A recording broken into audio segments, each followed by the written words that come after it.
Welcome, Andre. Thank you, Norma. I'm so happy I'm you're so happy to here. be here. Introduce yourself. Well, I'm Andre Leon Talley. I've been in the chiffon trenches for 5 decades. I'm 69 years old since Monday, the 16th of October. Oh my God! I've been in the chiffon trenches since 1974, October 74, when I first moved to New York, and I've been through the valleys and the peaks. Women's Wear Daily, Vogue, everything, Paris, Life, the best designers, the best of the world of style. And you.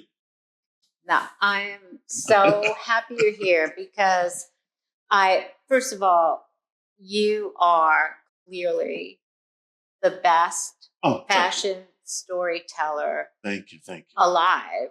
Thank you have transformed fashion in many ways because of the standards that you've set for yourself and that you set for other people. And you've taken people to higher levels than they might ever. Well, you know it's Imagine true. it could have gone. I know these things.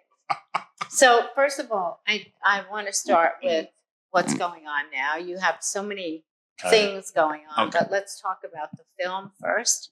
Well, I have this I think it's beautiful, documentary, which will debut in the spring of 2018. The title of the documentary is not my title, it's a good one. It's called The Gospel According to Andre.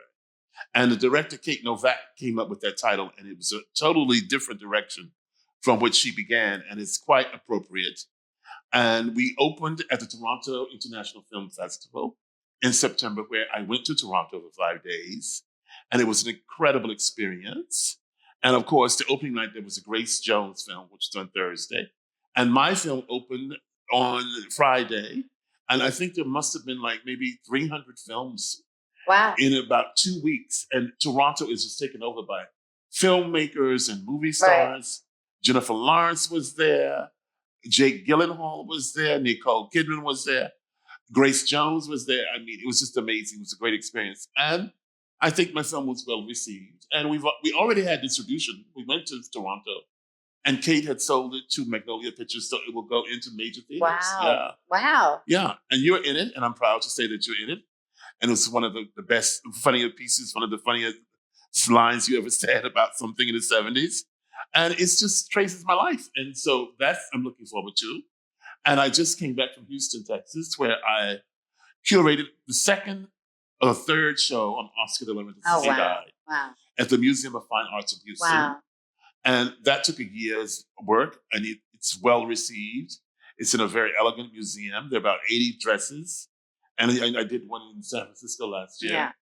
And I'm going to do one in Charlotte in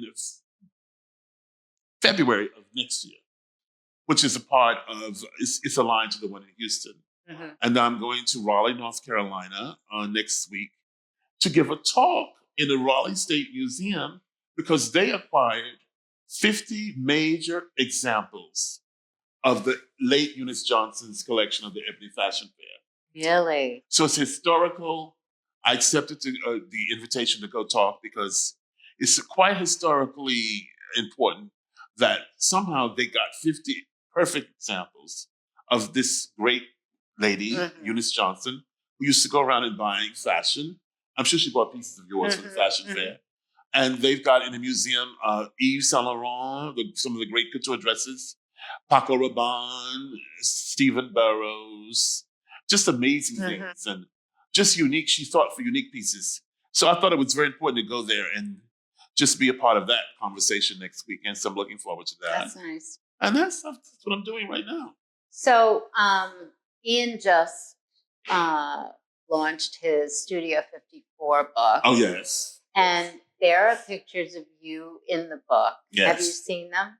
Yes, I have, and I love them. I love them.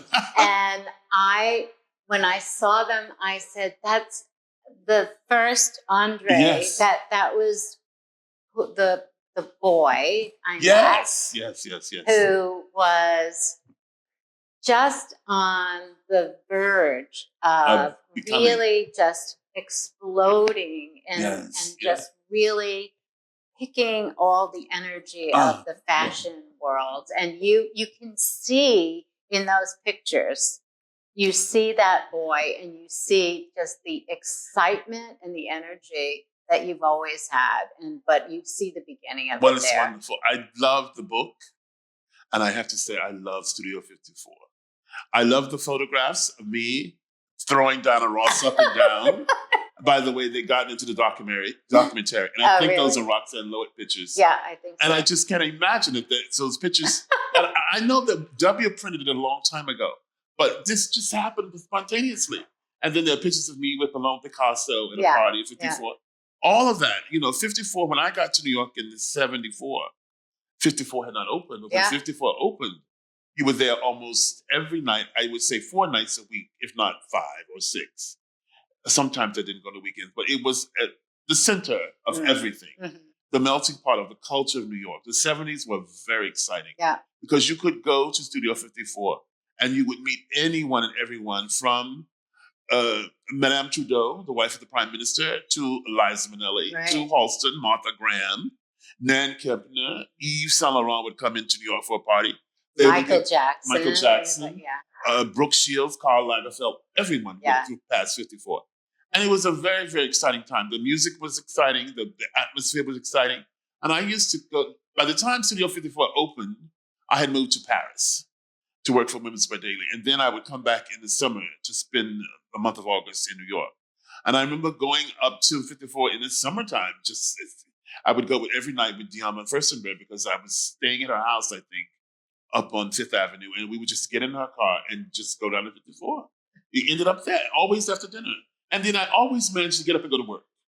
Everybody did. Yes, Everybody did. Yeah, nobody thinks. My entire staff, because of my relationship with Ian, my staff was there every night. Every night. And it's hard to believe that they would be there all night long and come in the morning and be more productive than any other staff I've ever had. And by the way, I would stay there until the middle of the night and then go home, shower, and dress to go to work. And be at the office by 9:30, 9:15. Incredible. And you know what it was? Let me have that. I lived by Women's Wear Daily. I lived on 12th Street when I first moved to New York. And Women's Wear Daily 14th Street and Women's Wear Daily was on 12th Street. So I just had to walk to work. So I just dashed in the shower and got to work. But there has never been and never will be anything like Studio 54. I don't think, you can't replicate it. They try to redo things like Will and Grace. Yeah. And no, you do it once and that's once, and that's it. And the memory stays there. Yeah. The book is glorious.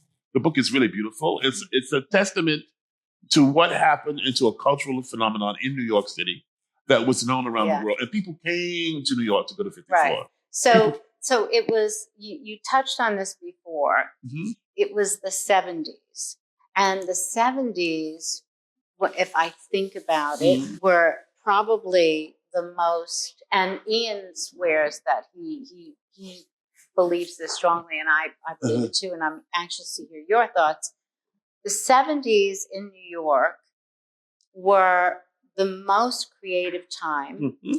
I think it was the peak of fashion in that it was the explosive personality of the fashion industry really reached heights. Absolutely. And the gay culture was just finally, all of that energy was coming out, and every store window, everything. There was creativity everywhere. Everywhere you went, there was creativity. You went, fashion just exploded because there was suddenly the awareness that fashion people were important, and the world of fashion, television has never picked up fashion the way it did in the 70s with Elsa Clinch. Elsa Clinch You're so right. You're so right. Television, look where we are today. With all the crap on TV, the housewives of this and the housewives of that, of California and LA and blah, blah, blah, blah. No one has ever picked up how to do fashion. Elsa Clinch went around the world. You need to do it. So people just are afraid. People are afraid, so afraid. Because people now only want to talk about the bottom line, the dollars.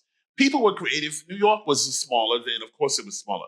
But everyone, you were important as well as Halston. And you worked right down the street from Halston, right? Yeah. You worked right up the street from Halston, down the street. You were right on the same block. Yeah. But if you went to Halston, you also had to go see what Norma Kamali was doing. If everything was important. Giorgio Sant'Angelo was important. And the Vogue, although Mrs. Whelan had not gone, she left her mark on Vogue when she left. Because somehow it still carried on that kind of energy. Yeah. Warhol carried on the energy. Yeah. Warhol was great. With his Polaroid everywhere. Taking pictures, going everywhere, snapping. Warhol would go to the opening of a party in the subway as well as on Fifth Avenue, yes. St. Regis, or the private clubs. And that was so great about Andy. Andy was a very, very important catalyst to me. Yeah. He just embraced everything. He embraced the culture. He embraced Jean-Michel Basquiat, who thought he would become a famous artist. And everybody just walked through Warhol's studio. They walked through Halston. They walked through 54. You were dressing people. You were making swimsuits for the great, she's now gone. What's her name? Farrah Fawcett, which were very important. The swimsuit on the cover with Farrah Fawcett. She was a pinup girl.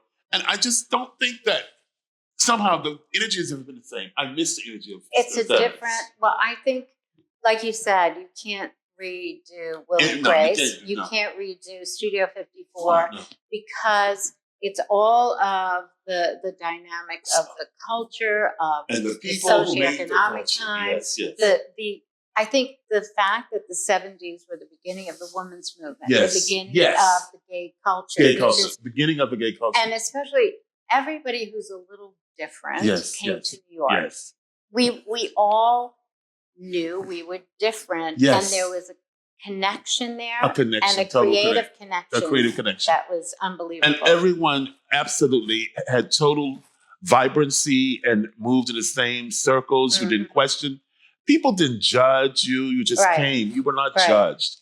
You were not judged. There was the great Antonio. There's a documentary on him now. It's apparently that's so great.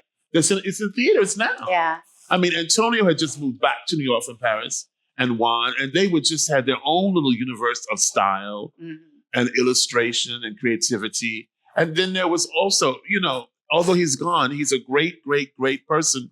He is an institution, although he died. Bill Cunningham. Yeah. He just recorded people on the street. Every day. Street style was important. Every day. Yes. Every day Absolutely. of his life. Every his life, he was There's recording a photograph. people. For someone, something he found in someone, whatever his eye caught became a trend on his pages. Yeah. And he was a great man. He's greatly missed. Yeah. And he was fantastic. And he would just embrace the young people. I mean, he embraced Olivero Toscani would come, everybody. Before Benetton, everything. FIT, everything. And Isabel and Ruben Toledo, although they're unsung heroes, they're quietly still making fashion in their fabulous studio. And they're incredible. Artists. True artists. Yeah. True masters of what they do. Yeah. Isabel is a master of cut, and he is a master artist. It's amazing. It's amazing. I mean, he has a unique style, and they are a couple that they've stayed together. They have no children, which is, I think, a great choice. And they just live for their art, and they live for the wonders. And so you have that. And so these people have found their way through the 70s and still survive, as you. Your store, I looked at the things you had downstairs. I always see such modernity, and the moment is that you have captured clothes. You got down there a tailored jacket with this tulle, the Affinis tulle skirt with a body under it. It's not that far from what you were doing in the 70s, It's not that far, but it's a line, but it's you. The transparency is there. Yeah. But it's not that fun what you did. I will never forget when I went to Marisa Berenson's wedding in Thanksgiving. I think it might have been 77. Anyway, Marisa Berenson was getting married in Hollywood. And ABC actually filmed it. And she was dressed by Valentino. And Valentino was there. And her bridesmaids were Marisa Berenson. I know she was Marisa Berenson, but Barry Berenson. And Dion van Furstenberg. And maybe some other people. I don't know. But the bridesmaids wore what they wanted to wear. And I will never forget that Dion van Furstenberg chose one of your red velvet gypsy skirts that wrapped around the waist and like a ballet dancer, like a dancer's skirt with a maillot de bain, with a black body, and crossed her legs in Charles Jourdain shoes. And that was the style movement. I mean, there was Dion van Furstenberg with a closet full of crazy, wacky clothes of her own. Mhm. And that's what she chose to wear as a bridesmaid. Yeah. And it was a very posh wedding Marisa Berenson had decorated the house just for the wedding. And there was ABC filming it. And that's what style was then, you know? Yeah. Valentino meets Norma Kamali meets Yves Saint Laurent meets, you know, Fabrice. Mhm. Fabrice was a great person. Yeah. All these people were very important in the world of fashion. And they moved in the same circles and there was room for everyone. Now, I think the media has just clamps down and thinks that certain people probably have seen their day, unless they're big people like Dior, big houses with money. But there's always style around the corner at some place, you know. You always have to look for style. And one of your most incredible clients for me was Mika Erdogan. I'm telling you. Yeah. I will never forget that Mika Erdogan, one winter after the Met Ball, we would always end up at 54 after the Met Ball. It was then held in December. And Mika, of course, was the wife of Mohammed Erdogan. And she came to 54. We were standing around, you know, at the bar having drinks.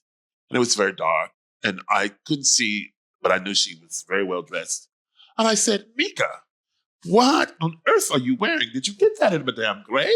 When did you order that? Because then those kind of women always went to Paris. Right. And so Mika Erdogan's friends were all in their Saint Laurent, Lynn White and Kepler, in the big Saint Laurent, Russian romantic look with big sleeves and everything. So she had put on a Romanian blouse, black, and this incredible skirt of yours. It must be like 50 yards of fabric, tiered. And she was walking. She says, "You crazy? This is Norma Kamali. I got this from Norma Kamali." And it was so incredible. It was like a Madame Grey concept on her and the way she walked in it. And she'd be walking down the steps and you could still see the skirt. And I've had that skirt in my hand and it is about. It's heavy. It's a heavy skirt. And she still has it. She has not given it away. Oh, you're kidding. She still has it in her closet. That's so funny. It's funny. So the storytelling that you've done through the years and your writing is just so incredible.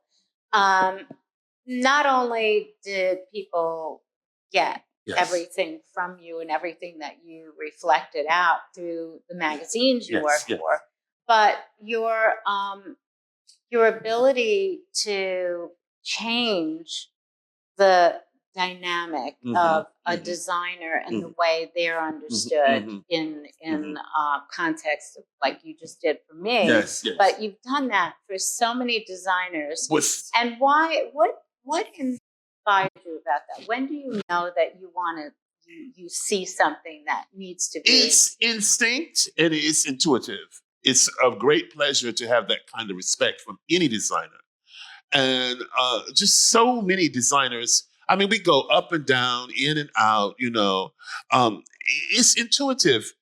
When I would come to you and see you sewing up on your second floor with these boxes of industrial needles, breaking the needles with the silk parachutes that were recycled. That was intuitive. I knew then there was a moment, and that had to be embraced by Women's Wear Daily. Because I walked up there, you were hovering over there, breaking needles with boxes of silk recycled parachute. And then you had the silk parachutes, and they ended up in Mrs. Freeland's show at the Met. And it's a eureka moment. It's a process of personalities. You somehow must connect, and you must feel that what you're seeing is very important in the terms of the craft. And you must walk in, and you must respect the designer and listen to the designer. I've had it with you. I've had it with Yves Saint Laurent, Karl Lagerfeld, Miuccia Prada. I remember once I went to see Miuccia Prada. I had to fly from Paris to Milan to meet her. I had just gotten to Vogue and was living in Paris and working on Vogue. And I had to fly down to Milan just to meet Miuccia Prada. It wasn't a season of shows. I had to go meet her to introduce myself to her. And it was a 4:30 appointment on a weekday. And I had to go to one of her offices. She had many buildings around Milan.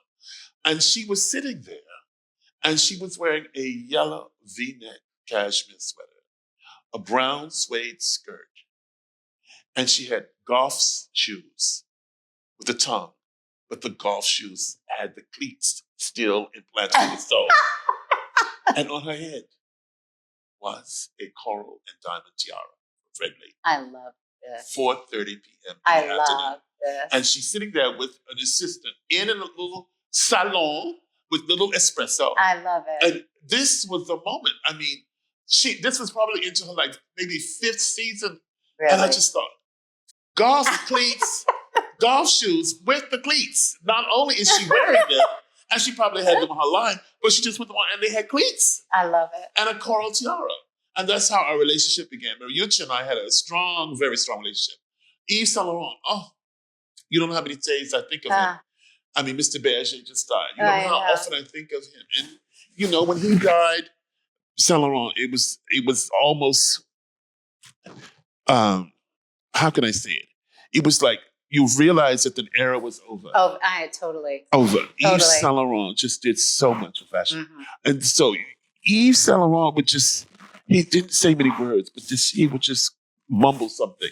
But it wasn't what he said, it was what he did. Mm. So you'd go to see him and it was like going to church. Like the appointment was made and you had to put on your best suit and go up to the Avenue Marceau and be received by, grand ladies and fabulous jersey dresses and taken upstairs to the Salon Atelier to see the clothes.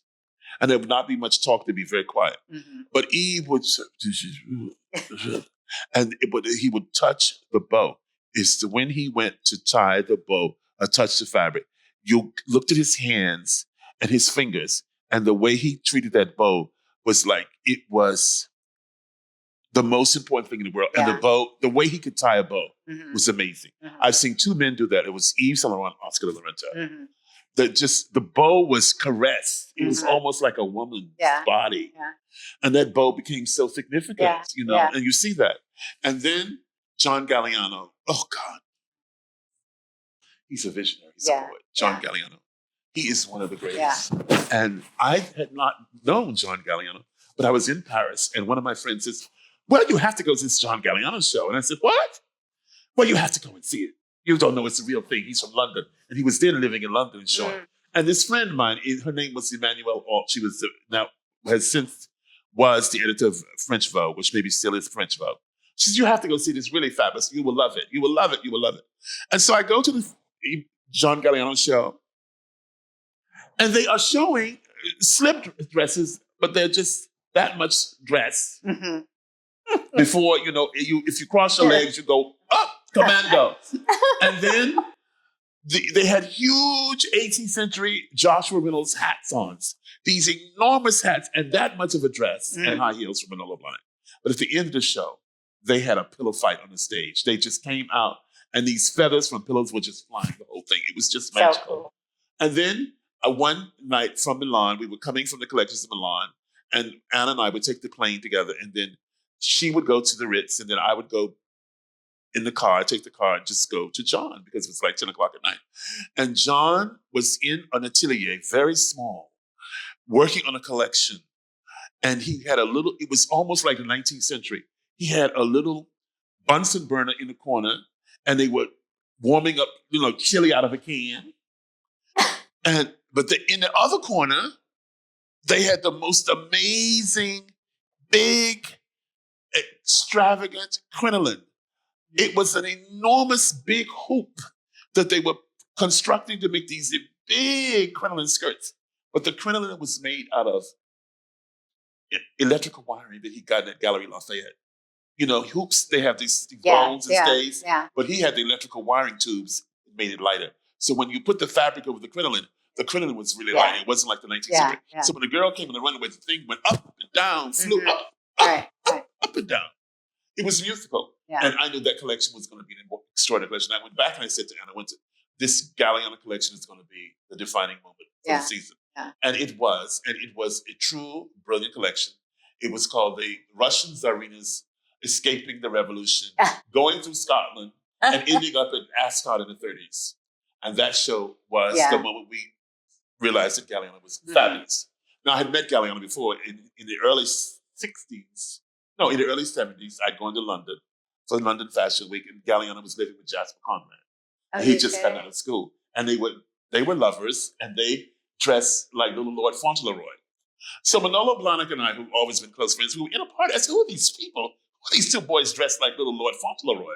Little Bermuda shorts and little white frilly blouses and black velvet jackets and knee socks and patent leather shoes. And they said, oh, that's John Galliano and Jasper Conrad, and they're lovers. And then we went to a Jasper Conrad dinner at his home. And this was the biggest disaster in my life. So Jasper Conrad served fish on a Sunday night in London. On Monday afternoon, I was Linda Blair. I was so sick of that fish. I was Linda Blair. It was like an exorcist. And the whole thing, and it was from the fish, because you don't serve fish on Sunday night. Yeah, because it's old. Oh, that's right. I have never been that sick. And I was in Manolo's store. And it was 4 o'clock in the afternoon. And I felt it coming up. And I felt it. It was like a volcano that's erupting inside. And I knew to run to the street. And it just came up like, it came in an arc. A green vomit. And I said, thank God, Manolo, I didn't vomit in your store. You would never spoke to me again. And his sister said, I'm so glad you did not vomit it because it vomits you. So I had to go downstairs to the basement and get the bucket and hot water and clean up the sidewalk. Oh my God. But those are my Galliano stories. That's hysterical. And John and I didn't see each other until he got to Paris and was living in Paris and did their collection. And then he had this fabulous collection. And then I called him one day and he said, I'm sleeping on the floor of Stephen Robinson's house. I don't have the back room because Plan Soon had backed him. And then they had their great show and he wasn't going to produce the collection. I said, what do you lost a backer? Who was your backer? And this jerk, Plan Soon, the owner, had decided not to back John. And John was sleeping on the floor in a sleeping bag. Oh my God. And I said to Anna, this is not possible. This cannot be. And fortunately, John, Anna sent John a ticket to come to New York for Thanksgiving. And we had a dinner. I had a dinner party at Mortimer's. And I introduced him to some people at Payne Weber. And his name was John Bolt. And John's came to the dinner party. It was the year of Schindler's List. And he sat down and Iman was there wearing her fabulous Ising Elia dress. And she sat with the gloves Ising had sent her. She sat eating with the gloves on. I remember that. And then the man said to me, do you think that I should be backing John Galliano? I said, yes. So I flew back to Paris and this man, John Bolt, came on a Friday afternoon on the Concorde. Wow. Met with John and myself in the lobby hotel. And he said, well, we would like to back you. How much money do you need? And John just didn't even... But he doesn't know, right? He just is trembling. He didn't know what we were talking about because he was sleeping on the floor. He just was trying to survive. I said, John, we've got to give you a comeback. You cannot miss a season. You cannot skip 2 seasons with your back. Yeah. This man will give us money. How much money do you need? Because money is his thing. And so then Mr. Bolt went back to New York and came back next Saturday. And we had phone conversations. I said, John, give us a figure. How can we do a show? How much money do you need to put on the show? He said, maybe $50,000. I said, okay, he needs $50,000 for a show. And Mr. Bolt came back to Paris and said, we'll give you $50,000 to go to my lawyer. And anytime you need the money, just take it out. He'll give you a thing, a sheet of $10,000 or whatever. And you just do the show if you need 50. And John Bolt gave John Galliano $50,000 and that's how he got back on his feet. Wow. And then he was doing a show, 17 pieces. And the show, we said, well, we need a venue. We need to have some place to go for the show. And I was devoting my life to going to find a place. We went all over Paris looking at all the buildings and everything. And I said, John, maybe we can show them on the Bismarck Foundation. We went there. Yeah, that's kind of nice. Maybe the Islamic Museum. And then it came to me. My late great friend, Sarah Schlumberger, who was an art patron and friend of Andy Warhol, very wealthy, Schlumberger Oil, had moved from her house, her hotel, particularly was historical, on the left bank on Rue Ferrou to a big house on the right bank. And that house was empty. And I said, oh my God, this is perfect for John. Because it's a big house with 3 floors. Yeah. And they can just snake themselves down from the 3rd floor into the salons, 17 looks, and that would be incredible. And we could have 2 shows, one at 9:30 and one at 11:30. So with Amanda Hollick, myself, John, and Stephen Robinson, we put that whole thing together in less than 2 weeks. And John had the clothes. He was sewing the clothes. Even to the day of the show, they were in one of the salons, pinning Kate Moss in the final dress. And the dress came out unsewn because he was just that creative. And so we booked the models. The models did it for free. Naomi Campbell, Linda Evangelista, Kate Moss. Manolo did the shoes for free. Awesome. The diamonds were real from Harry Winston, Boucheron, Buccellati, Cartier, all the jewelers in Paris gave the diamonds for free, loaned the diamonds, and up on Madame Schlumberger's 4th floor were all the security guards and all the jewelers pitting on, Cartier 1929, Boucheron 1949, Belle Pavon, F17 looks. And that was a really major fashion. Wow. And Anna embraced it, and Anna came in her Chanel suit. and she embraced it. And we had two shows, one at 9:30 and one at 11:30. The 9:30 we put the buyers, and then the 11:30 was the big show with the friends and the socialites. And I remember when we took Sal to lunch, and I took Sal to lunch, and I said, "Sal, we have a favor we want to ask you, and we just have to ask you right away. Can we use your old house for a fashion show? Because she's still own it." She said, "Absolutely. I'll just have to go to a few of my ideas." So Sal was thrilled because she said that in the middle of the grand salon, as the dom of, she provided this thing. And that's what fashion is. Yeah. You have to help people. You have to embrace. So my role is coffee, tea, or meal. It's better than an airline attendant or airline steward, but you've got to help and support and embrace people. Yeah. You've got to do and encourage. And that's what I've done today. And I also did it with Carl, but in another kind of way. Carl would just even have conversations. And Oscar, it wouldn't be, you just sit there and you have a conversation like with you. It's not necessarily you're going to talk about, well, that should be a box dress or with a bow. It becomes a language of style and the same things and the same interests, and gossip.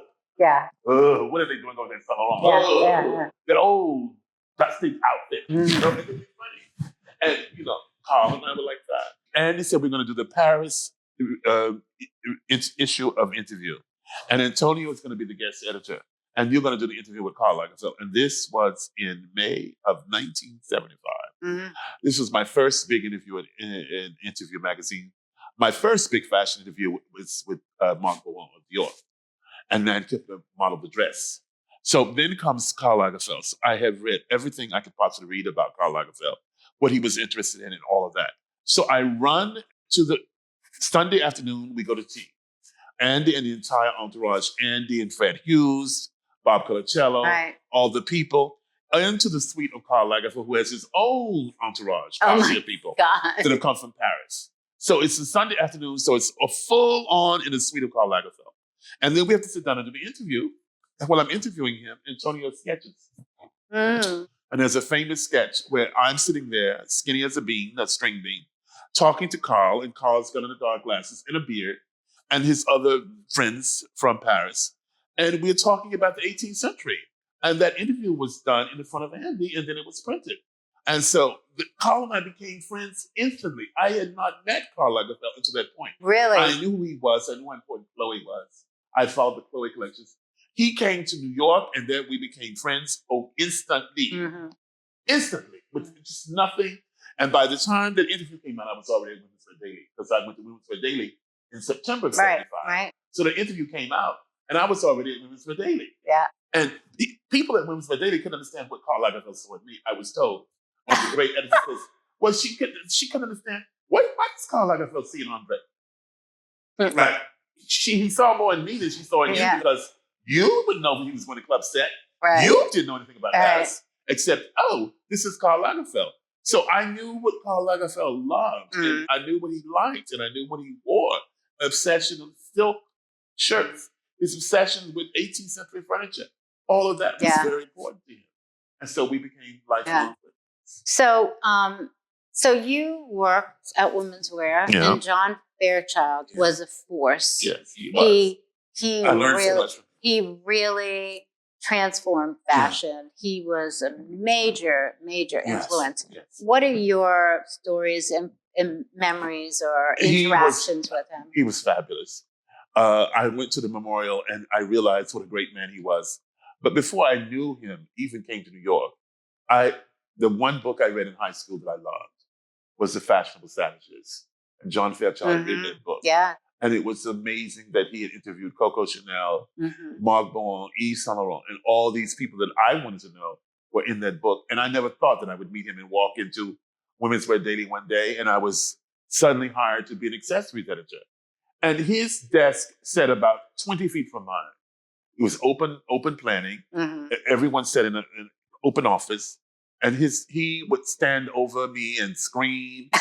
And first I walked in, he didn't understand who I was because Michael Cody had hired me. And I arrived wearing Karl Lagerfeld's 3-ply silk crepe shirts and matching scarves and mufflers with Fruit of the Loom t-shirts from Woolworths. So he didn't quite get the look because it wasn't a suit and I was these dashing mufflers. So for about maybe 3 months, he didn't speak to me at all. And then finally he saw that I was on my medal, and he started, so, hello, Andre, how are you? And then he would give me assignments. And then he would then come and stand over my desk. We had typewriters then, and I typed fast. I took typing in high school. He would stand over my desk as I was typing a story. So can you imagine how intimidating it was? Andre, you got, and he would fold his arms and say, Andre, you got to point out that Pat Buckley was wearing a Bill Blass dress the other night. What did you think of it? And I was learning from him. So slowly, I was getting more assignments, and I was feeling more comfortable with him. And I was really getting most of my plum assignments from him and my coding. And one Christmas, he said, Andre, I'm going away. When I come back, I want you to have edited the whole entire W. The in and out issue. No. And that was a test. No. He says, you give me the in and out issue. I want to see what you're going to do with the in and out issue. To do all the ends, who was in, who yes. was out. And I said, okay. And I stayed at Christmas and did that. And he came back. He loved it. That was the test. And then that's when I got sent to Paris. And I loved Paris. And the first assignment was to go to do the Saint Laurent collection. January 1978, the Broadway collection, where it was Porgy and Bess and Mooney in the pink suit with the crop pants and the straw boated lacquered silver. And he came, and we went to preview with Eve. He came over to Paris a few days earlier, and we both had to go to the preview together. And I had to put on my best suit and just stand there and listen. And he loved what I wrote. And I would be on a telex machine. Then you didn't have no telex. I remember that. Those horrible, bumping, nasty, noisy telex machines. I was so intimidated by the telex machine. But thank God I could type fast. So I would go to the show and come back and write my review on notepads and then put it on telex machine. Yeah. And he got the first And in my documentary, I'm reading from that review. It's part of the documentary. I'm reading from the review that was on the Broadway collection. Similar moment in my career. I learned from John Fairchild how to look at clothes and report. Yeah. He taught me how to see clothes and analyze. Yeah. How to report and how to narrate what was important about it. So Diana Vreeland obviously had an incredible impact on how who you are. Well, just who you are. She was amazing. She taught me the luxury of clothes, the luxury of fashion. So for people, for a millennial generation that need to know, who was Diana Vreeland? Well, Diana Vreeland was an incredible fashion editor. She'd worked at the Bazaar for about 20 years, and then she went to Vogue, I think in 61, and then she was dismissed from Vogue in 71. But she really made her impact in the world of fashion because she supported youth, news. She loved anything that was new, anything that was exciting, and anything that had to do with youth. So she was a very disciplined woman, but she had great imagination. So when she was dismissed from Vogue, she got a job at the Costume Institute at the Metropolitan Museum of Art. Her first show was in 1974 called Romantic and Glamorous Hollywood Design. And that's where she made her mark. And I actually volunteered for that first show. And it was she'd gone to Hollywood and she dug up all the great clothes. Scarlett O'Hara's Portier dress from Gone with the Wind. Camille's coat from Greta Garbo's coat from Camille. Mata Hari dresses from Greta Garbo.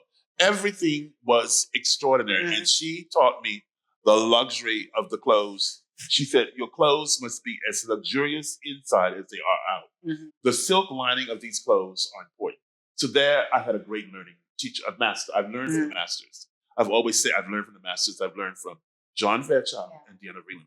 And it wasn't so much about, she understood luxury, but she understood glamour. She understood so many things. It just came to her in a very unique way. She didn't speak in sentences. She spoke in word messages, one telegraphic word. She spoke in utterances. She approved of things by making utterances. And you just loved and you just lived for that. And she was incredible. She also knew the importance of everybody had something to offer. When she did her show called American Women's Style, 10 Women of Great Style of America, she included Elsa DeWolf, first lesbian interior decorator. She included Millicent Rogers, who was this wealthy Standard Oil heiress who just had all her clothes made in Madame Rocher. She ordered clothes from Charles James, the great couturier. And she would order the clothes. It would take her 2 years to make the clothes, and she put them in storage. She'd order them and she forgot it, and she just didn't want to wear them. And she had really beautiful houses. But then she also did Josephine Baker. It's a great American Woman Style. Really? She had in the show a Josephine Baker, this little illegitimate love child from St. Louis who took the world by storm. Yeah.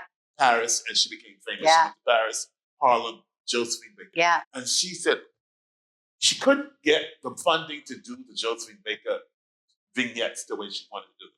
And she said, Andre, I've got to get $7,000 to get this, to put up the Josephine Baker costumes. You got to help me. What can I do? Can't you write to the lady who was head of Ebony magazine? And I said, well, I don't know, Mrs. Johnson, but you can certainly write to her yourself. And I'm sure she will say right away, yes. Yeah. And she wrote to Mrs. Johnson. She said, do you think it's a good idea? And Mrs. Johnson said, check $7,000 instantly. Really? Instantly. And Josephine Baker went into the exhibit. Awesome. Because they didn't understand how she could, you see, trust people who have a vision. Yeah, yeah. You have to trust John Galliano. It's never going to be wrong. It's like an artist. You can't say Picasso made an ugly painting. Right, right. You can't say Salvador Dali is wrong. If she saw Josephine Baker as a woman of great style, there was a reason. Yeah. So the museum, they didn't want to give $7,000 to a black woman in those days. And so she got the clothes that she wanted, and she made a great diorama of Josephine Baker's clothes, and Mrs. Johnson came to the thing and thought about it. Amazing. And she just had a way of seeing things. She lived in an exotic world, but she lived in a very disciplined world of work. Yeah. She worked hard all her life. She gave to so many people. She gave back. She created the careers of Oscar de la Renta and Bill Blass, and they owed so much to her, and they adored her. Bill Blass was a lifelong friend, and so was Oscar. Really? I mean, she just gave so much. She would just call up Oscar and say, I'm thinking Russia, and you have to make a Russian outfit. So he'd make a Dr. Zhivago coat. And she would call up and say, I'm mad for Camille. No, I'm mad for Queen Christina, Garbo and Queen Christina. And they'd make the clothes. Yeah. You know, they'd make the clothes in the movie. So she had that kind of relationship, and she was a catalyst, an oracle, a soothsayer, a friend, and a real she enthused. Yeah. I mean, it was incredible to me that she even considered your clothing for the parachute for the museum. I mean, it was Vanity Fair. Yeah. I mean, I remember asking about what or telling us what she thought should be in the museum, and I thought, this must be a mistake. She can't really mean that. And then putting it together. You on the radar. And you on her radar. And then she invited me before the show to meet with her. Yes. And it's the two of us alone before the exhibit. And I can't hear because I'm so shell-shocked that I'm there with this woman. And she said things to me, but it was white noise. I couldn't, I was so nervous about it. But what she did in the exhibit with blowing, parachutes, and it was so out of context with the rest of the exhibit. But the vision to have that was just incredible. And this is what she taught you, because when she had that moment for Josephine Baker, it was the right thing. American Women of Style. I still have the little green catalog, tiny little brochure. Right. I mean, Rita Acosta Leidig was an American woman who got wealth and had her shoes made out of 16th century altar cloths from Venice. And the shoe trees were made by the same man that made Stradivarius violins. What? And her shoes were in trunks, in little shoe trunks. And you saw these little shoes made of 17th century lace mounted on black kid skin in the shoe tree, in the trunk, the process. The lace, the trunk, the shoe tree. It was amazing. And so therefore she said Josephine Baker. So she knew the balance of up to down, the high low. Yeah. She understood high low. Yeah. She understood Josephine Baker the way no one understood. And she was criticized when she had the first Saint Laurent show and he was still alive. She was deeply criticized. Yeah. But she also had the 10s, 20s, and the 30s when she had Schiaparelli and, the Calosa. I mean, history. She gave history. Yeah. And those exhibits were really well done, and they were very innovative, and they really opened the door to Anna, who is, she's such a controversial character, but and I met her, we literally started around the same time, so she was my editor, and I remember this girl coming, and she would say, I'm doing a story on this, and this, and she was working for all different kinds of magazines. And I thought, she really knows what she's doing. Yeah.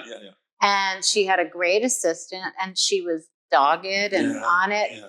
And then you knew right then and there that she was a powerhouse. Yeah, she was a powerhouse. And so you work so closely with her, and she's done so much for the fashion industry. She's done so much for the industry. And so what do you think is her real force? Where is her real force is into, like Vreeland, is to embrace, enthuse, and courage and support.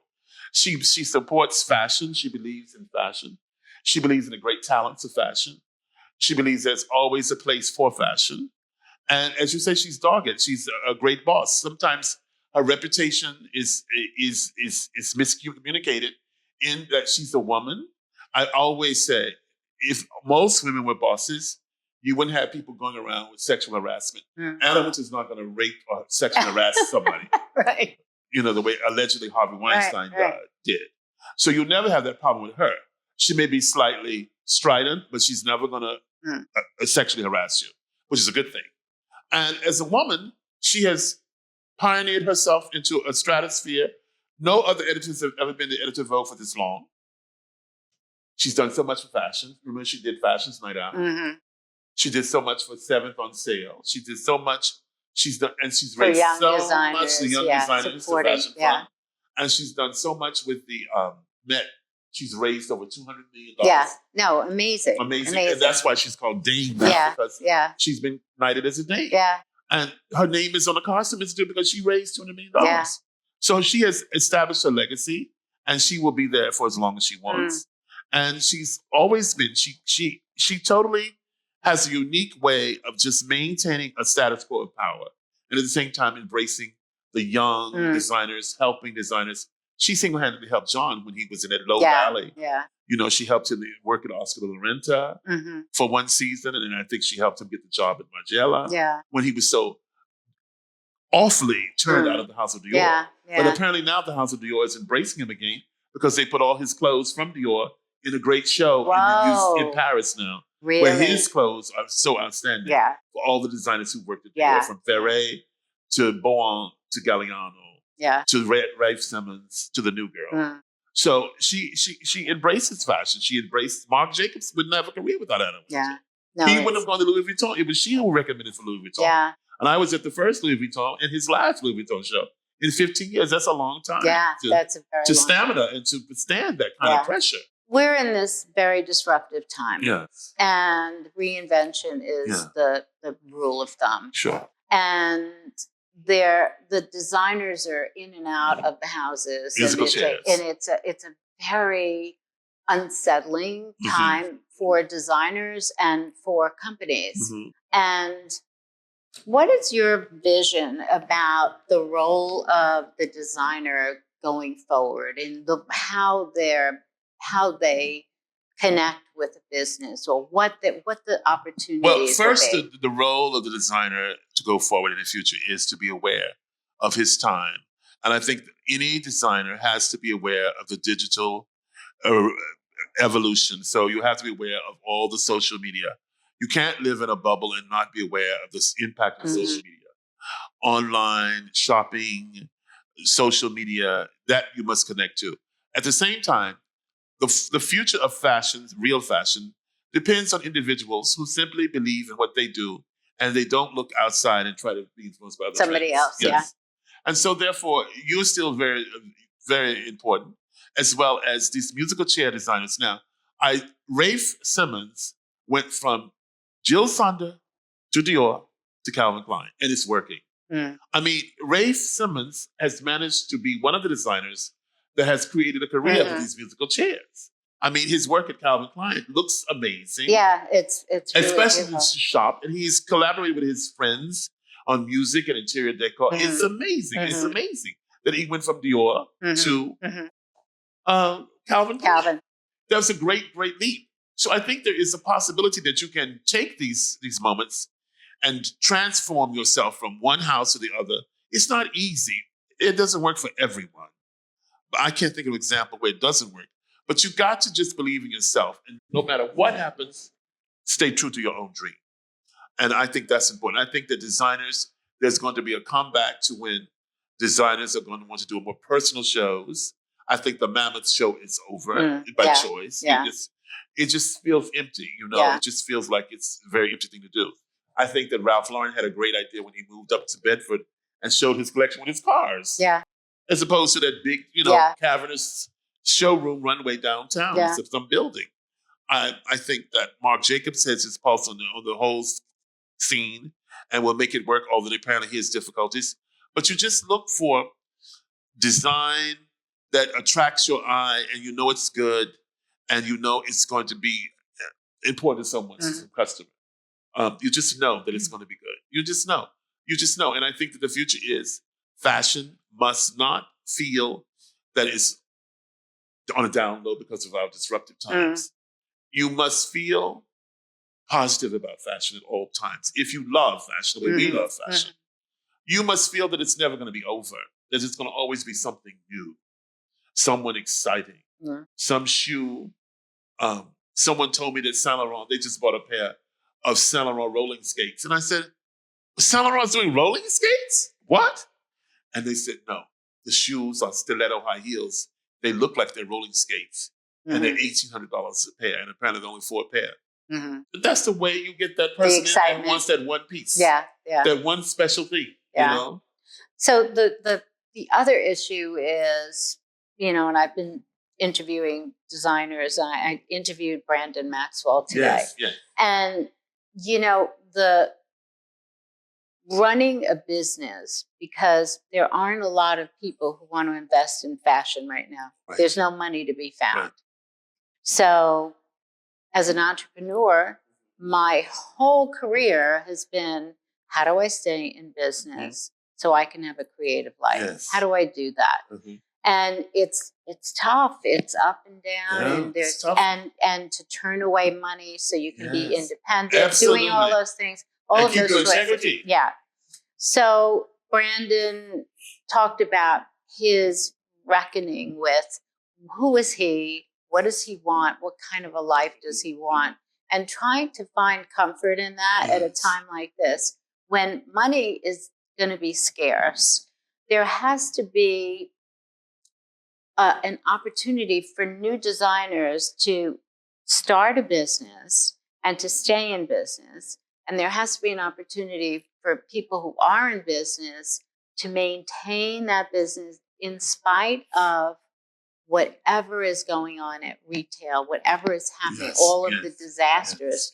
They can't take the industry down. No. And I think that your thoughts on it, and people who have seen the decades and what's going on. This is the most challenging because I think it's going to force people to be entrepreneurial. The in and out of all of these fashion houses is going to stop sooner or later because there's going to be a point where you can't just keep replacing talent to make something. Building is very important. So, do you have any thoughts on what the solution is after that revolving door just can't keep going? Where does the next generation of designers find their platform besides the internet and that? Where do you think they can find an opportunity? I think just you continue to just do it and find a way to do it and survive. You have a small presentation. You don't look for the big money. You look for funding. You don't dream about being a big house or working in a big house. I think that seems very satisfying as a dream. So every time I interview anybody, even if it's someone for a job here, I always ask about what was happening in your childhood, because that is so impactful on who we are. So what was your childhood My like? childhood was very wonderful because I had unconditional love. My grandmother, when I was born, my grandmother took me over. My mother and father were living in Washington. And my grandmother took me, I came to Durham where she lived. She was a domestic maid at Duke. And she just kept me. She kept me. I saw my parents all the time. In the summer, they came down and took care of me. and they provided for me. But I lived in my grandmother's house, and I was the only grandchild. So everything my grandmother did impacted my personal style. I noticed my grandmother combing her hair, and when I was a young boy, her hair was lavender. And I said to myself, I didn't share this with anyone. I said, well, God must have blessed me with a great grandmother who gave her lavender hair. And then as I became older, I realized it was a lavender rinse to keep it from going brown because she had white hair. And then as I grew up, and then I started reading and researching. And Elsie DeWolf, I was fascinated by Elsie DeWolf, the first great American interior decorator, who was a lesbian, lived with a woman. And she also did the blue rinse. And so I said, oh, but that's great, because women understand that they have to have this rinse. And my grandmother in Durham, humble as she was, would go to the hairdresser. She never, by the way, washed her own hair. She always went to the hairdresser. Oh, really? And she never, in her entire, that I knew, she never once washed her hair. She would go to the hairdresser every 2 weeks and wash her hair because it was, straight, curled, and she had this rinse. So my grandmother was very modest, but she understood style innately. She understood how to cook with no recipes. She grew beautiful geraniums in clay pots. They were just beautiful on the porch. And she had one suit, black, Rothermere. The label was Rothermere. And I think she bought that in the 40s. And that suit was still in her closet the day she died. So everything that she had was of great quality, but it was not a lot. So she had beautiful gloves, handkerchiefs. I remember she used to have tons of handkerchiefs and gloves. Gloves for every season, all kinds of gloves. Yeah. Really? Leather gloves and beautiful handbags. Yeah. And gorgeous hats, lots of hats. Because we were churchgoers. Yeah. So the hats were very important. So I grew up with all that. My grandmother, she loved cleanliness, and she also spoiled me, because I remember my first great pair of pajamas were Christian Dior. What? And yes, and they were Christian Dior pajamas, a boy, yellow paisley. I wish I still had them today. And she bought them downtown at Belk's store in downtown Durham. And they had been Christian Dior licensee from New York. They weren't from Paris. Yeah. And they were beautiful yellow flannel paisley pajamas, and I just loved them. So she knew how to spend money on the good things. And then food, of course, was very important. And we had a very modest home, but everything was impeccable. I mean, she would iron the sheets, she would iron the towels, and then the floors would be waxed with Johnson paste wax, paste wax. And I eventually had to get down on my knees and polish those floors and rub that paste wax in, which I didn't love to do, but I did it. Yeah. And that stayed in me, Then I met Mrs. Real, and she was the same way. Yeah. Everything was polished. She polished everything. Yeah. So it was my grandmother. So you said she spoiled you, but she obviously was a woman of discipline. Yes, and expected that of you too, absolutely. Because you're so disciplined. Yes, I learned that from her, and the chores, and had to do certain things, all that, clean the porch and all of that stuff. But I mean, when she wanted to spoil me, she would. She'd give me beautiful things. She also made special biscuits for me on Sunday. I had a whole pan of biscuits made just for me. Before she got up and went to church, she'd make the biscuits for the family, which was me, actually with 2 people. But she knew I was going to eat all 12 biscuits, so she'd make some extra for herself. And so it was just a very wonderful life. And all the women in my family had great style. I mean, they all dressed up on Sunday. So that's why I began to realize these women were special, because they dressed up on Sunday. They had fabulous clothes for Sunday. They weren't the most expensive, but they knew how to put clothes together. So that's what my childhood was based on. Going to church and seeing the women in church, like Bill Cunningham said, used to go and just look at the women's hats in church. Just seeing this sea of hats in church, and the kinds of hats, and the veils, the gloves, the handbags. That's in the documentary too. It was all just very, very, very impressive. The furs. The furs would not be like full coats. They would be these, which just now would be considered ghastly. The fur scarves with the feet and the tails. And the heads. No, of course. Yeah. With the dangling feet. Yeah. And that was the Stone Martins. They used to call them Stone Martins. Yeah. And I remember my aunt had a set of Stone Martins, and she was the envy of all her sisters because she had a pair of Stone Martins, which were little, animals that had been gutted, and their little feet were hanging in your neck. Stuffed, I know. And that was style. I know. Dead animals were the style. Hanging with a little clip on the tail. Yeah, and a little snout and the eyes. Yeah. Who would have figured? So that was how I grew up. And I loved the food. I loved so much the way my grandma did. Food. So what kind of food would she simple make? Food. Yeah. Fried chicken, roasted chicken, sweet potato pies. Food was a ceremony towards the holidays. because my great grandmother, she was in the house when I was a little boy, and she lived until 1961. And they would do great preparations of food for holidays. And so you start making fruitcakes at Thanksgiving for Christmas. You'd make the fruitcake, you'd get all the ingredients, make the fruitcake, and then you would put cheesecloth over it with apples and a little bourbon, and that would keep it moist until Christmas. Yeah. And you did not eat the fruitcake until Christmas, right. but it was made at Thanksgiving. Yeah. And they would do things like stamps. You know, like you go to the grocery store and you get stamps. I think they would call S&H green stamps. Yes, and they would my collect mother, books. yeah. So the stamps were collected and you get some china or something like that. I remember all those things. So it was a house of unconditional love, very, very disciplined, unconditional love. And I could do anything I wanted. My grandmother, she said, let him do what he wants. Spoil you completely. Completely spoil. Whatever he wants, let him do. And I announced to an uncle, he said, what do you want to be when you grow up? And I said, about the age of 15, a fashion editor. And he says, what is that? and my grandmother said, leave him alone. Let him do whatever he wants to do. It'll be fine. I said, I'm going to be a fashion editor because I was looking already at Vogue. And were you really? Oh, Vogue. Were you really? So how did you find Vogues? Did she have them, no, or did you have to go? Never read a Vogue. My grandmother read the Missionary Helper and the Bible and the newspaper. My grandmother could read and write, but she never read Vogue. Yeah. Until she didn't even look at Vogue when I was buying them. I would go every Sunday after church across the railroad track to the proper side of town to a newsstand where they sold Vogue. And then Vogue came out twice a month. January 1 and January 15th. That's true. And it was twice a month. And I look forward to that.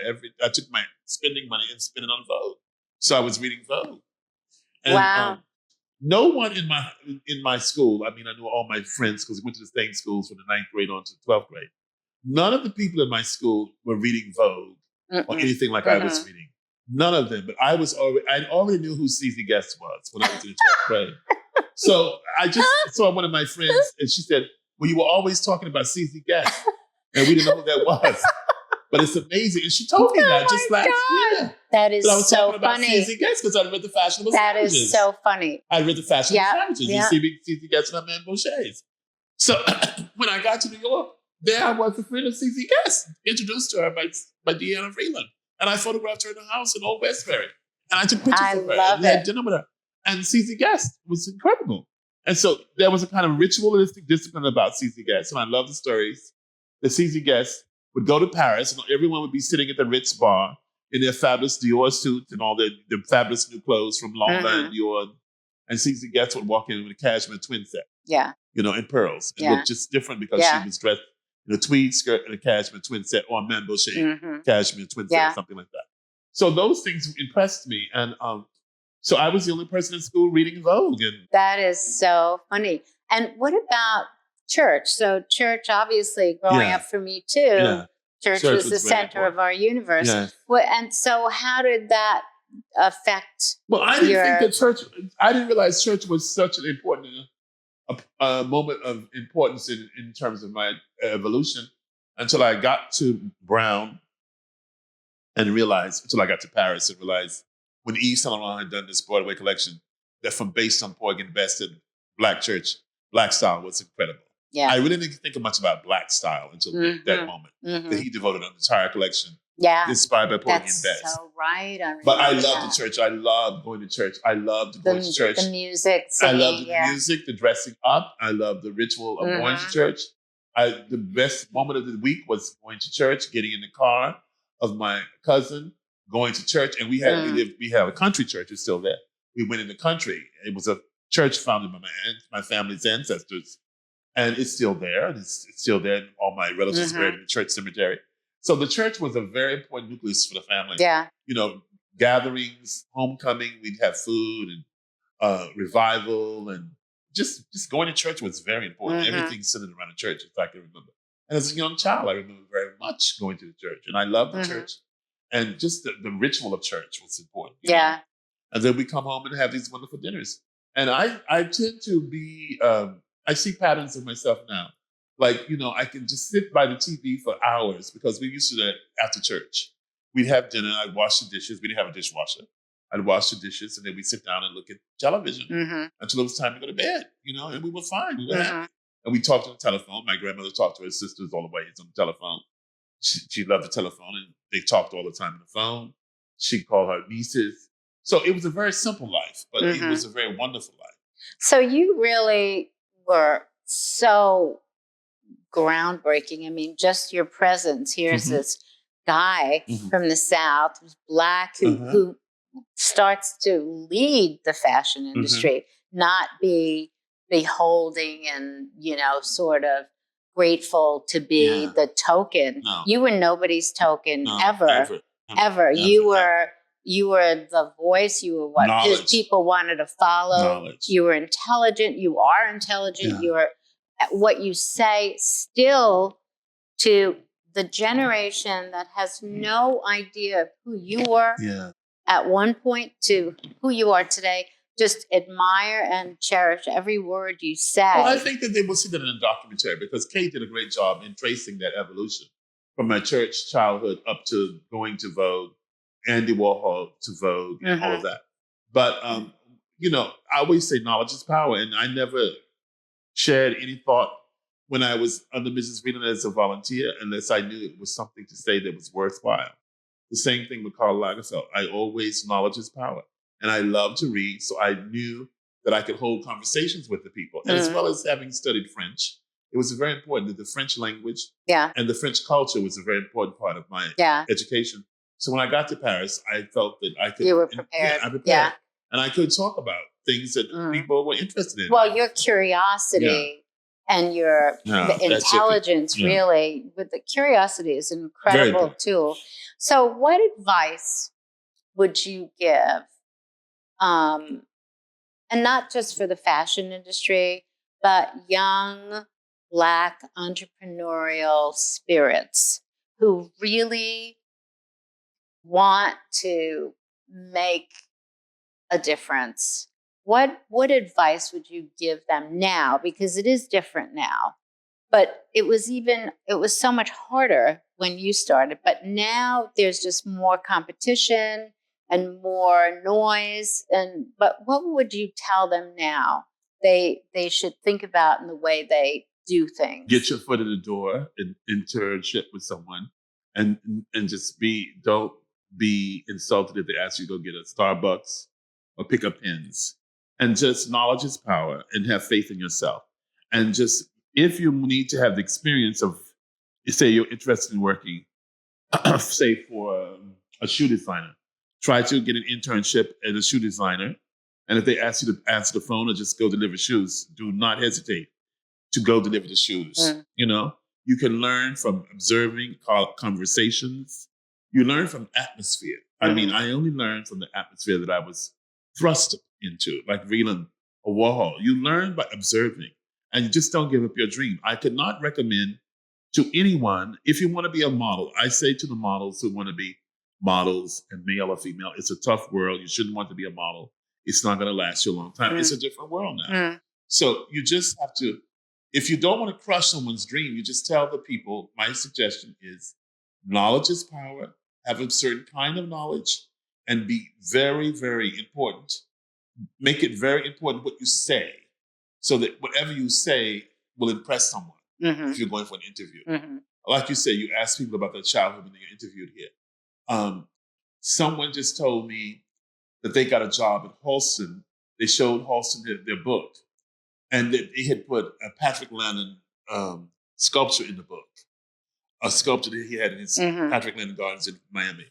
And so Halston looked at the book and closed it up. And he says, what does this mean in this thing? This Patrick Lannon. He was impressed. And he said, it's Patrick Lannon, Mary McFadden. And he said, okay, you got the job. Just like that, because he connected the dots. That was important to Mary McFadden. That she was his boyfriend. She was going out with Patrick Lannon. Right. But it's what you say and how you say it to people that it can impact your career as well. And I noticed that in Vogue, you can be very, very flashy and come in for an interview and have the right clothes on. And then you can come in for an interview and you can be considered out, like you're not in the Vogue look. You might have on jeans.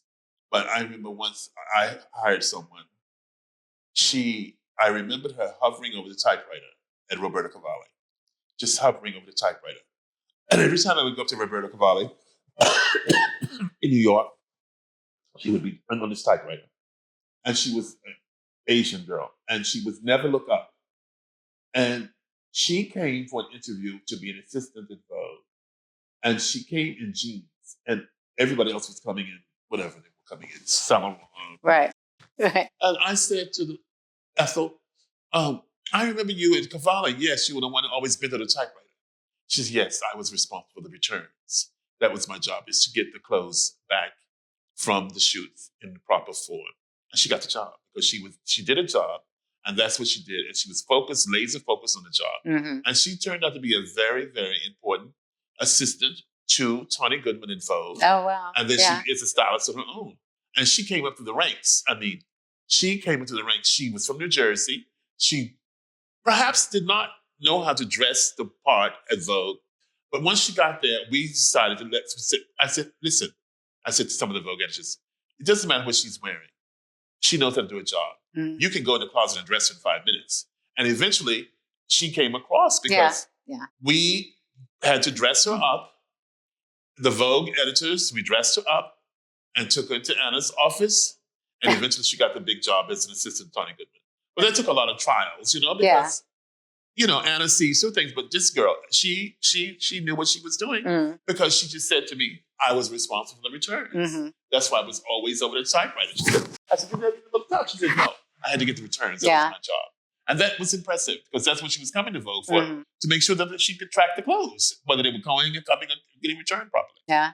So my advice is knowledge is power, and don't give up your dream, and be glad to get your foot in the door. It will eventually happen for you. Mm-hmm. That's the way it happened for me. Although that was a small world, it happened that way because once I got my foot in the door at Warhol, then I proved myself. And then the same thing in Winslow Daily and the same thing in Vogue. Yeah.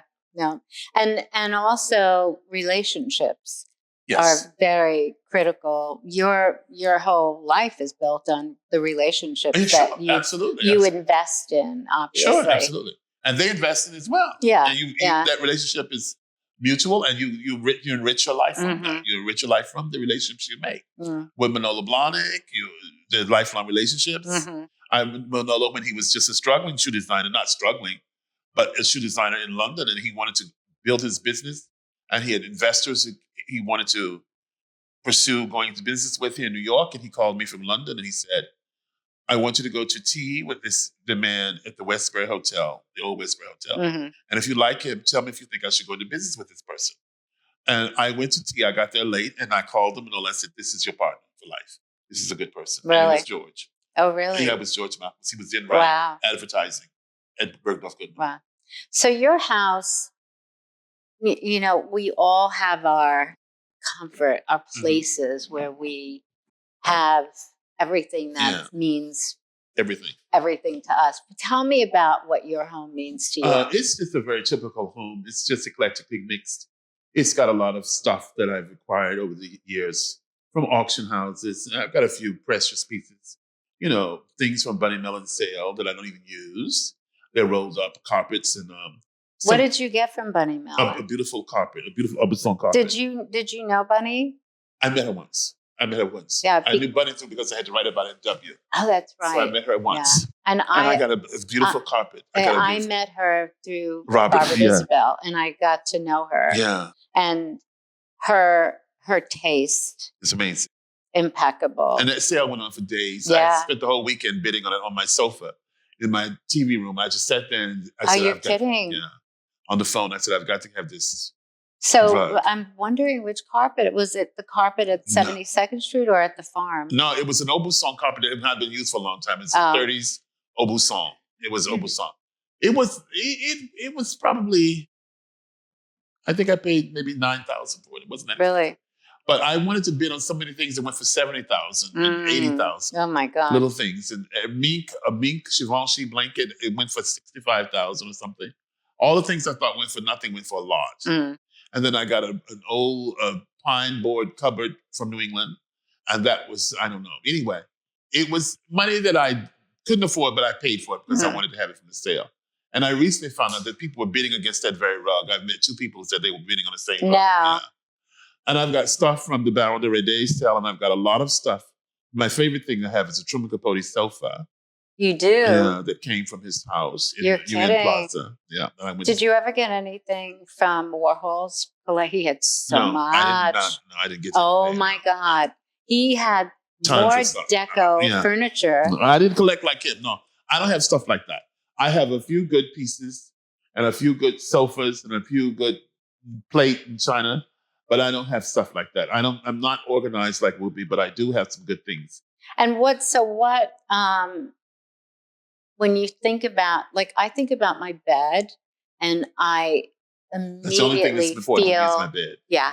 I mean, to me, the bed is everything, isn't it? I spent a lot of money on sheets at the sale for Port Hall, and then my best sheets I somehow lost last year. I hope I find them in my house. I have so much in my house. I have 3 bedrooms and a storage, and I had the sheets. I took them out to be washed and cleaned for very expensive launderers and ironed, and then I can't find them. And I know that the launderers did not steal the sheets, and I just hope that I can find the sheets one day. They were my best sheets. My God. They were the same sheets Deanna Vreeland had, and I got them back in the 80s. Yeah. You're kidding. And they don't make them. They still have the pattern. And the Port Hall lady who owns it, she found the pattern in the book, and she said they still have them. But I can't have them remade because you have to have 60 meters before you can order something special like that. Yeah, 60 meters is a lot. That's a lot. That's a lot of sheets. So I just have a few Port Hall sets that I live for. My bed is everything. It's a luxurious moment. And my TV room and my books. I have lots of books. I love books. And do you, so what do you watch on TV? I watch the news. I love the news. Only news. Only news. But nothing for entertainment? Oh, TCM. Escape? Turner Classic Movies. Do you really? Yeah. I must have seen all of those movies 100 times. Me too. I have too. And you know what? You can never stop. You never get enough. I love Turner Classic Movies. Yeah. Loved it. I love Ovation for Versailles. They have a section now on Saturday nights called Versailles. Oh, really? You must watch it. It's very good. Oh, really? I've gone into Netflix now because of The Crown. Yeah, Netflix is pretty amazing. Pretty amazing. But I TCM and I love Rachel Maddow. I wake up to Morning Joe. I look at all of CNN. I switch from CNN to MSNBC. Mika and Joe, I live by them, and I live by Rachel Maddow and Lawrence O'Donnell. Rachel Maddow is a brilliant so woman. smart. She writes all of her stuff. She's just so smart. She writes all of her stuff. Yeah. And so are you a good sleeper? No, I don't sleep that much, but I get to sleep when I need it. I sleep when I need it. I don't take pills. You just sleep when I go to sleep, yeah. I wake up early and I go to sleep. And then I wake up to the sun. I went in the morning like I did when I was young. I just wake up when, the sun comes up. I'm up. But sleep, I'm not a sleep obsessed person. I don't go around, I need to go to sleep. When I'm tired, I just fall asleep. And I can go to sleep at, say, like 2 hours in the afternoon and I'm fine. If I'm not doing anything, I will get up and take a nap, not in my bed. Yeah, whenever it's very healthy when you feel like you're supposed to sleep. Yeah. So it's good. And so just to kind of go back to what you're doing currently. So the exhibits that you're doing, the Oscar exhibits, what are you writing these days? Well, I'm not writing anything because those exhibits have their own catalogs. I'm not writing much. Do you have a diary? No, I don't keep diaries. Are you serious? I don't want to keep a diary. No, I'm not going to keep a diary. No, please. I'm not that. No. I am not writing much. I do get invitations to write monologues and introductions and forwards, which I love doing it. I wrote one for the Valentino book. I've just written one for John Galliano for a book that came out. And I'll be doing one for Mark Jacobs. I'd like to do that because it's very limited and you can research it and do it very fast. And I'm so proud. I just did a book called Schiaparelli and the Artist, published by Rizzoli. And they emailed me, and they said, would you be doing this? And I said, yes. And I sent them my text. I wrote the text like in 5 minutes, and they loved it. And it's the first text in the book. And the other people in the book are Paloma Picasso, Pierre Berger, Hubert Givenchy, Christian Lacroix, Max Verdugo, all these great people. And they show the artists, how Schiaparelli was so in tune to the artists of her time. Right. And then they show the people who photographed, like Cecil Beaton. There's a chapter of Cecil Beaton. Yeah. And Max Verdugo wrote about how Cecil Beaton, no, not Cecil Beaton. Who did Max Verdugo write about? Some great person. But Pierre Berger he just died. I couldn't believe this book is so incredible. And it's a very elegant book. It's a very elegant book. And they asked you to write about Andy Warhol. Oh, that's so great. It's the first one. I was so touched by that. And I think they're going to send me to London in February to talk about the book. It's just come out. It's a great. Books are very important. Yeah. So books are what I love to do the most, and I can do them at home. I did the Valentino book on his table settings and recipes, and that was a very wonderful experience. The Valentino, the Emperor's Table, and he loved it. He just loved it, and I put all the history in there, French history, and French cuisine, and antique buying, and how to do placement and colors and all of that themes, and memories of Valentino's dinners that I'd been to. So all that, connects. And I really had a great relationship with Valentino all my life, all my career. And Valentino is one of the great designers, you know. I mean, Valentino himself, Mr. Valentino. Yeah. And his luxury is not surpassed. His luxury is not surpassed. Maybe Saint Laurent did it, but Mr. Saint Laurent, Mr. Berger, but the luxury, he gets it's the Italian take on it and the French take is so different. He lives like a king. Oh, when you go to his house for dinner. And who's the modern version of that sort of impact? I can't think of it. There isn't, right? Berger, she still lives in the south of France and in Paris. Yeah. He still has that very grand taste. I mean, like there is that's sort of, you're right. There are certain people pass and they mark the end of a time. Yeah, it's just like Mr. Berger died, and they've got the Saint Laurent museums everywhere in Marrakesh and Paris. I can't think of anyone. I think that there are people who live that way, but they're not in fashion. Like Rafe Simmons is not collecting Limoges or Sèvres. No. Carl lives that way, but Carl lives now in a very bohemian grandeur style. He doesn't collect 18th century furniture anymore. He still is buying a lot of books. He wants to live like a student, but he still has great luxury around him. He spends a lot of money on books and clothes, but he used to live in the 18th century style. And maybe Mutual Pride doesn't live that way. No. Who lives like that? Valentino. Yeah, but that's still you part can't. of that. You can't go. Well, he's still alive, And he's still part of that other energy. That's quite. But he still stays very current. He's very current. He goes to all the parties. He goes to all the seasons. He does everything, and he still is very, very current. He wants to be up with the times, and he does it very brilliantly. And just when you go to his house, there is an experience of the other world, the 17th and 18th century style that is beyond. The first time I went to the house, I just could not believe it. Yeah. And then the last time I was there, it's just like every time there's something that amazes you, the way they prepare the food, the chef, the cooking, and the plates. The plates are Russian. I mean, the plates are just beyond the plates. And what's going to happen to all of that? Like, where is it going to go? Someone. Yeah, but it's this luxury that museums will take. Yeah, I would think it has to be a museum. What about the fashion schools? What is the purpose of the fashion schools at this point? Educate, and give people the confidence to go out and pursue their dreams. I think it's important to have fashion schools. I think it's very important. I think that you don't have to go to fashion school. But, John Galliano went to fashion school, so did Alexander McQueen. I think it's a very important thing to go to fashion school. Carl did not go to fashion school, but he won a prize. He won a Worldwide prize. So did he.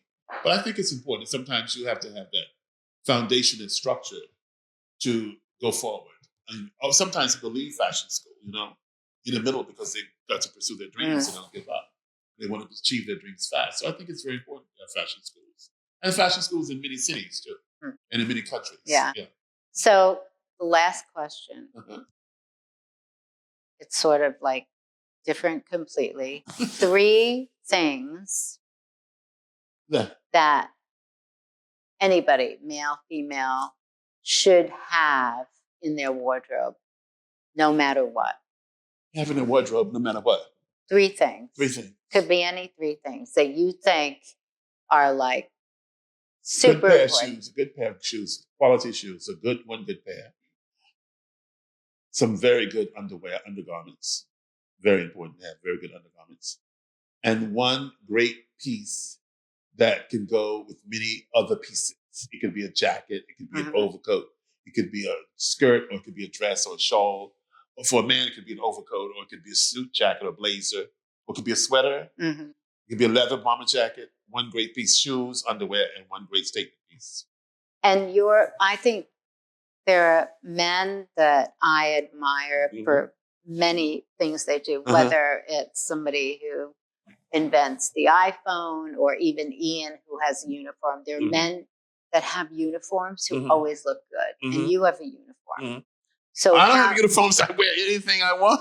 No, but you have your style. Your style is your uniform. How do you describe it? Eclectic and original. Eclectic, original, and not exotic. Just comfortable.